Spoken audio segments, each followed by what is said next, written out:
Touchdown.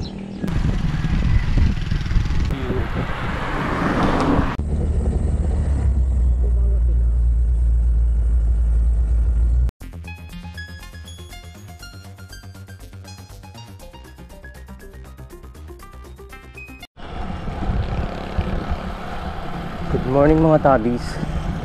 So ang ride natin ngayon ay Taal Loop. So counterclockwise naman tayo. Nakaraan clockwise yung ginawa natin.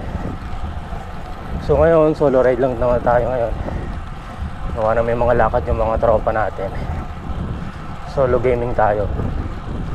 Balang ruta natin, so akit tayo ng Tagaytay, bababa ng Sampaloc, tapos Agoncillo, tapos Lipa, tapos tayo Calamba, tapos Santa Rosa, and then balik ng Carmona. So nag-ride out tayo sa Carmona ng 4:30 at nandito na ngayon tayo sa Timbao papuntang Nubali. So magandang umaga at ride safe sa lahat. So time check, so 5 AM. Dito na tayo sa Nubali.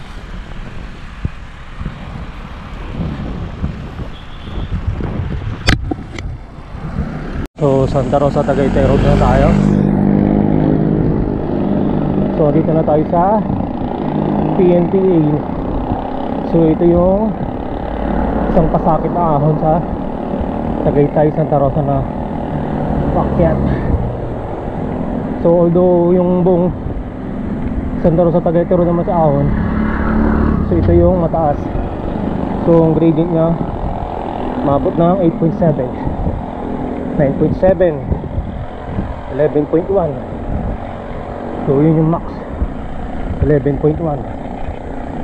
So time check 5:50. Dito na tayo sa Tagaytay Econo Hotel. Whew.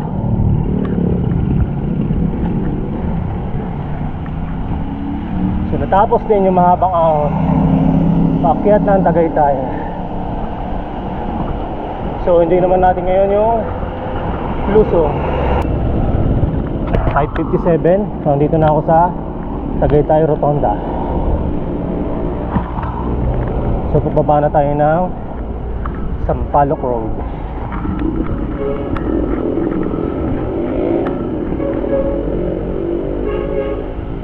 Ito yung napakasarap ahonin at lusungin na kalsada. Sa Lusong, so banayad lang. May mga siko, pero syempre safety first tayo, brake lang. Maganda yung view. Tapos pag-ahon naman, so banayad lang din. So yung pinakabanayad na ahon, paakyat naman ng Tagaytay pag galing ka ng Laurel. Mo naman kung gano'n yung kalsada, aspalto. Tapos mapuno. So malamig, masarap umahon dito.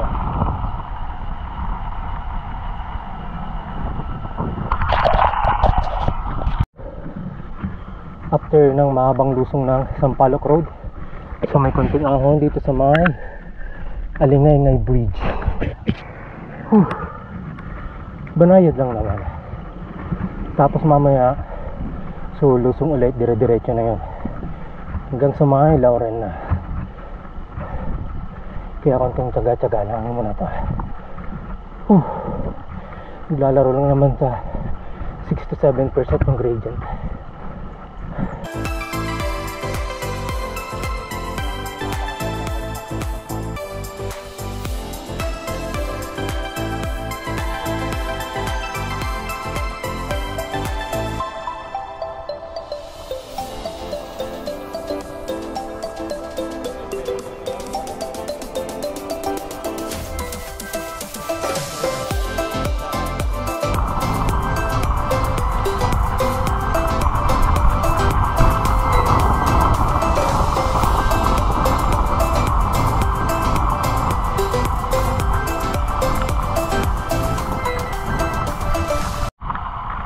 So dito na tayo sa mga siko ng Sampaloc. Kita mo naman oh, yung sign na yun oh, U-turn talaga eh oh. So ingat na lang. Kita mo naman oh, hindi na kailangan ipaliwanag eh. Ito yung mga pasakit na siko pag umaahon ka na Sampaloc eh. Yan oh, kita mo naman kung gaano kaganda oh. Kung gaano kaganda yung ahon. Ayan. Morning bro. So time check, so 6:23. Dito na tayo sa baba ng Sampaloc. So kakanan na tayo papuntang Laurel. Sarap ng lusong. Sakit lang sa braso. Time check 6:44. So nandito na tayo sa munisipyo ng Laurel. Punta na tayo ng Agoncillo. Morning. Morning po. Sorry.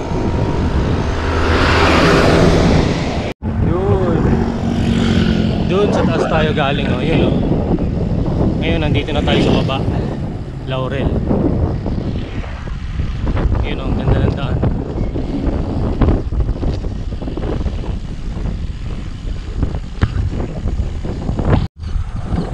So ito na yung ahon dito sa Agoncillo.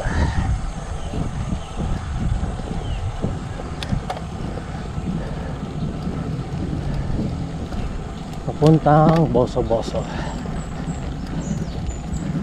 So 4.3% agad.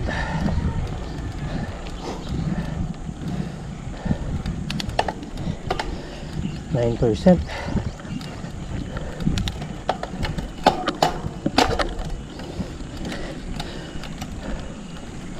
A few moments later.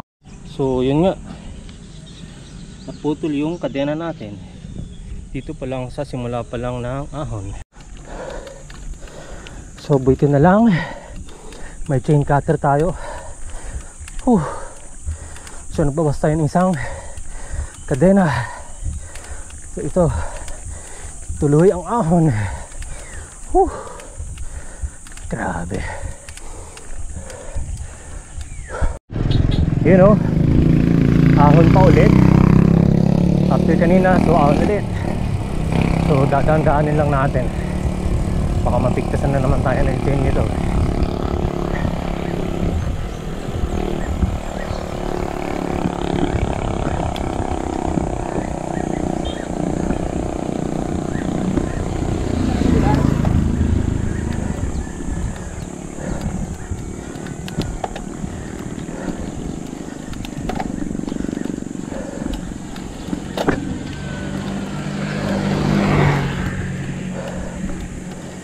12.2%,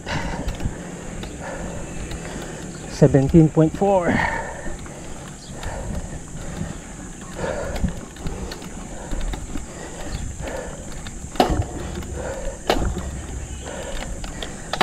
Oh shit.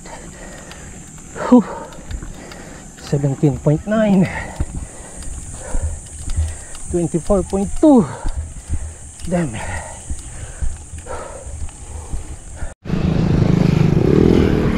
So time check 7:17. So andito na tayo sa Boso-Boso Monument. You know,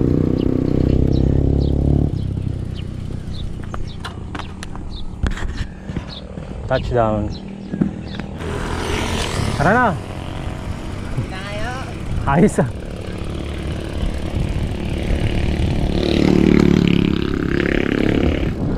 So ito naman yung lusong ng Boso-Boso.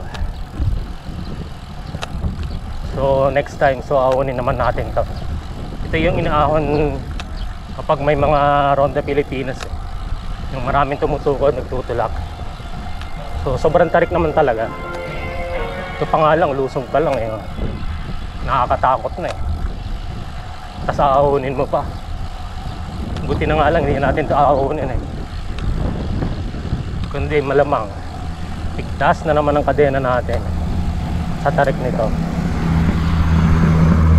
dahan-dahan lang tayo. Bayaan mo nang maputput ang brake pad. Bili na lang ng bago. Safety first tayo. Yun o. Yun. Ang dulo ay ang tulay na ito. Woo! So time check 7:32, pero yung temperature 32 degrees na. Punta na tayo ng Agoncillo. So yung tubig ko paubos na rin. Anong oras pa lang? Ang init.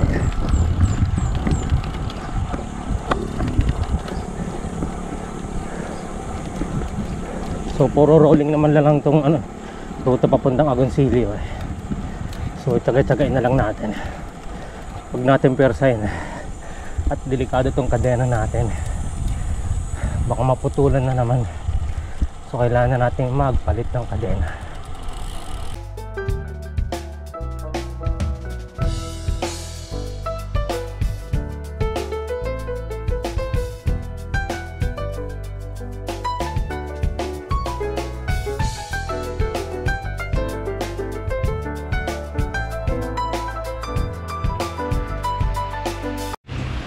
So 8:10, so almusal muna tayo dito sa San Nicolas Bayan. 1 hour later.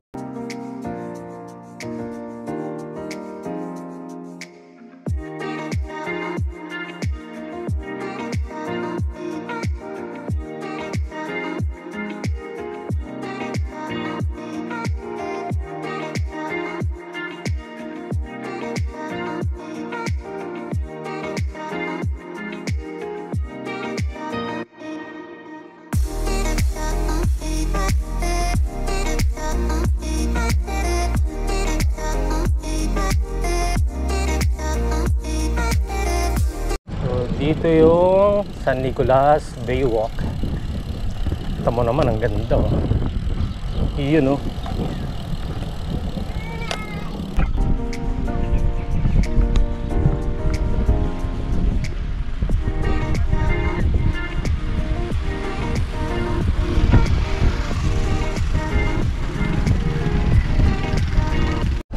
So 8:45. So papunta na tayo ng Santa Teresita. Yun. Yun o. May sumilip na ahon. Since puro lusong tayo kanina nung pababa tayo ng San Nicolas. So expected na yan.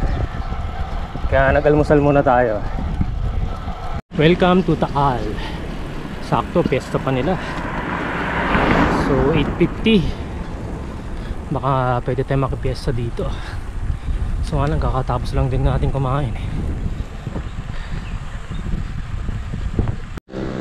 So yung San Nicolas Santa Teresita Road, so makunat din.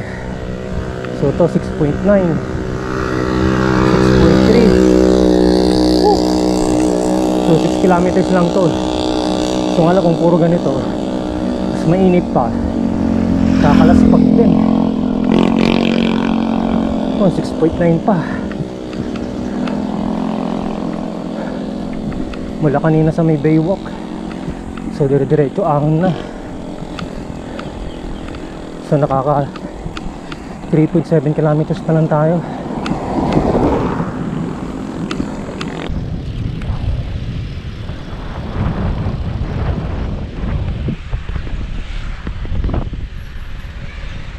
So 9:32, dito na ako sa Alitagtag. So may marami pa rin banderitas eh, test ka rin yata dito. So condition ngayon, so 40 degrees, tapos yung hangin napakalakas.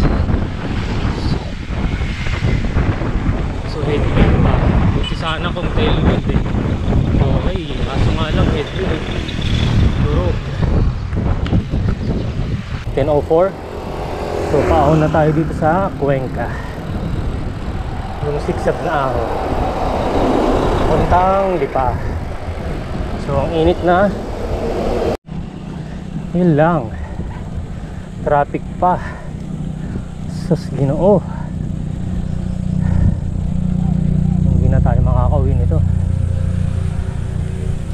A few moments later. Eto nga, naglalakad. Yun o. Tumambling pala yung truck. Kaya naglalakad ako ngayon dito sa sigsag ng Cuenca. So stranded din tayo kanina. Gawa na ang ayaw makagpadaan. Ano ba sa kabila? Yun o.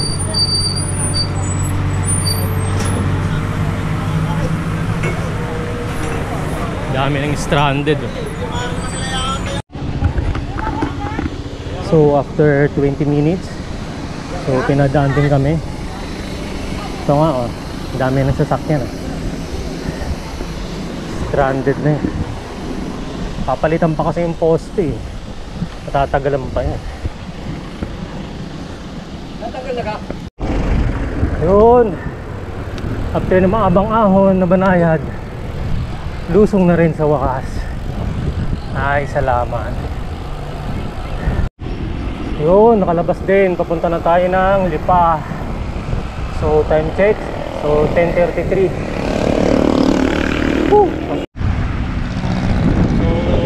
So, time check. So, 10:52. So, Lipa na tayo.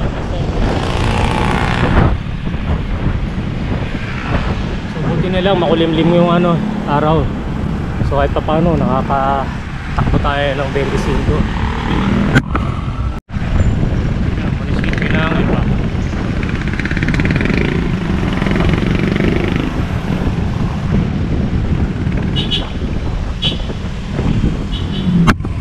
Lusong na nga lang, headwind pa. Grabe namang yan. Wala man lang bawi eh.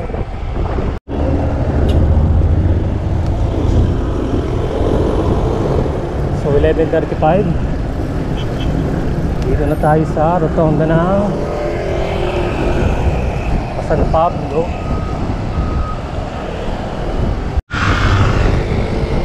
So 11:39, Santo Tomas na ako. Nagugutom na rin ako. So hanap lang muna tayo ng makakainan.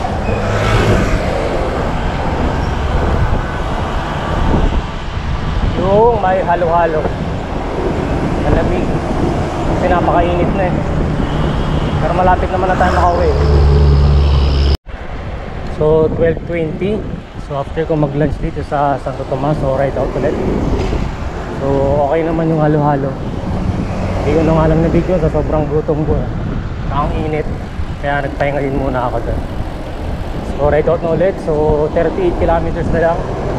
So touchdown na tayo sa Sugnaw. So lalagpas tayo ng mga 2 PM na tayo makakauwi nito. Kasi sigurado magre-refill pa rin tayo ng tubig nito sa init. So 12:20. So maraming salamat Batangas na napakainit na pagsalubong sa akin. So buti na lang may nakasama tayo. So siya yung nagtatrangko sa akin. Anong pangalan mo? Lance. So malakas sila, hindi na pa ako tinatrangkuhan nito. So si Lance, so bike to school daw siya. So pauwi na siya ngayon. So time check, so 12:31, nandito na tayo sa Turbina. Init na, 43 degrees. Natunaw agad yung halo-halo na kinain ko. Alam ba na konting padjak na lang, makakauwi na.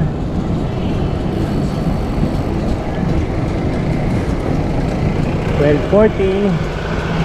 Alam ba? 2 hours later. After magpahinga sa 7-Eleven gawa ng sobrang init, so ride out ulit. So nakaigit tayo sa sobrang init. Salamat na lang kay ate hindi tayo Denise. 7-Eleven ng Kabuyo.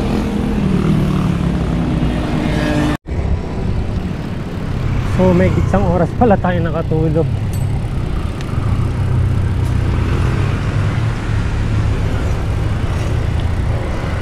Shout out na lang sa cashier ng 7-Eleven Kabuyan. So Santa Rosa na tayo. Grabe yung init. Naka-warmer na ako pero pumapasok pa rin. Sobra. Ang init. Mali din pala yung labas ko. Dapat natulog pa ulit ako sa 7-Eleven. Sobra ang init. Ramdam na ramdam sa warmer. Makde.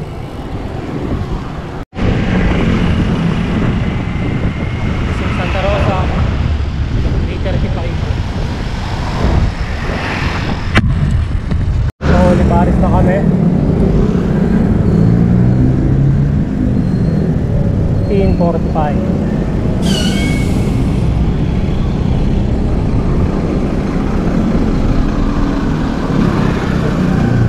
Padjak na lang, Carmona na.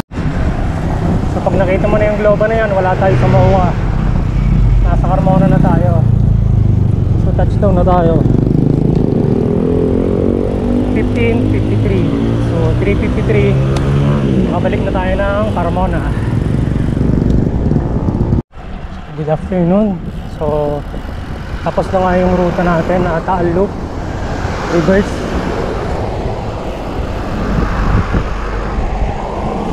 So alas 4, nakabalik na tayo ng Carmona.